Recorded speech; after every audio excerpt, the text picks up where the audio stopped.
Kumusta mga brad? Sa ngayon nga po, hindi na bago sa atin ang makakita ng mga motor na magkakamuka. Halos kasi lahat ng mga motor ngayon may kamuka na. At ang malupit pa doon yung kopya, yun pa yung minsan na pagkakamalang original. Tapos yung original, yun pa yung na pagkakamalang made in China.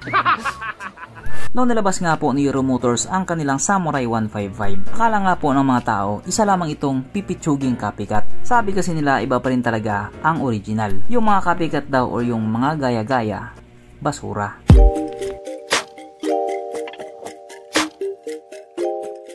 Pero syempre bago tayo magpatuloy, kung bago ka pa lamang napadpad dito sa aking walang kwentang channel, huwag ka na mag-subscribe. So yun na nga, noong nilabas nga po ni Euro Motors ang kanilang Samurai 155i, hindi nga po inaasahan ng mga tao na magki-click talaga ito.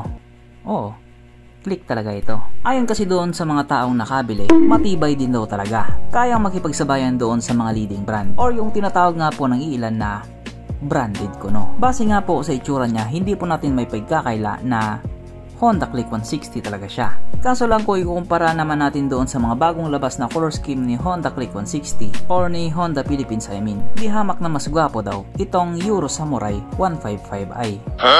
Ano sa tingin niyo mga brad? Mag-a-agree ba kayo doon? Pero para sa akin dahil magkamukha lang naman silang dalawa, para silang pogi. Kaso lang yung pagkakalapat ng decals, mas nagibabaw talaga si Samurai 155i. No offense doon sa original. Opinion ko lang naman yon. Tapos kapag pinag-usapan naman natin yung presyo nilang dalawa, di hamak na mas mura nga po itong si Samurai 155i kumpara doon kay Honda Click 160. Itong si Euro Samurai 155 kasi nagkakalaga naman ng 88,000 pesos or 88,900 pesos to be exact. Tapos si Honda Click 160 naman ay nagkakalaga ng 116,900 pesos. So sa makatuwid mas mura ng calculator nyo na lang, mat na kasi yan. Kaya tuloy yung mga taong gusto magkaroon ng Honda Click 160 pero medyo gipit sa budget, kay Euro Samurai 155 ay tuloy yung bagsak nila. Pero kahit nga po ganoon, hindi po sila nagsisi. Mas nilait pa nila yung naka Honda Click 160. Yan ang mindset, buisit. Sabi ng iba, ayos yung Honda Click 160 nyo kamukha ng Euro Samurai Kaya minsan tuloy kapag nakakasabay natin sila, medyo nahihirapan tayong mag-recognize kung Click ba yun or Samurai. Kasi nga identical talaga silang dalawa. Pero sana wag nang mag-away-away. Lahat naman may dahilan kung bakit yan yung motor na pinili nila. Siguro nga ikaw afford mo yung Honda Click 160. Paano naman yung iba? Gusto nila magkaroon pero gipit yung budget nila. Kaya ibigay na natin sa kanila yon. Okay. At ito pa nga po ang malupit ngayon. Kasi may mga tao din po talaga na gustong magkaroon ng Yamaha Aerox 155. At mukhang ito na nga po yung sagot sa mga hiling nila. Sapagkat itong si Euro Motors nga po may ilalabas na naman na bago. At base nga po dito sa teaser na pinakita nila, mukhang scooter talaga to. At mukhang may kamukha na naman to. At mukhang Yamaha Aerox nga ang kamukha nito.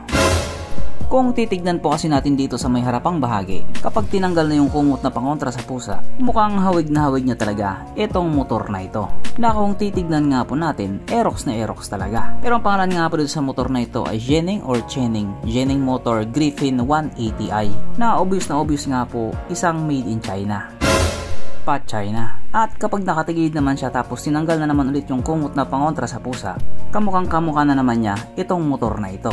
Tapos may pangalan pa siya sa gilid na di ko lang sure kung Euro ba yan, pero mukhang Euro talaga yan. At kung mapapansin nga po natin doon sa panggilid niya, ay siya may nakalagay po ng ESP Plus. Nang ibig nga pong sabihin Enhanced Smart Power Plus, na makikita nga din po natin sa mga motor ni Honda. O diba?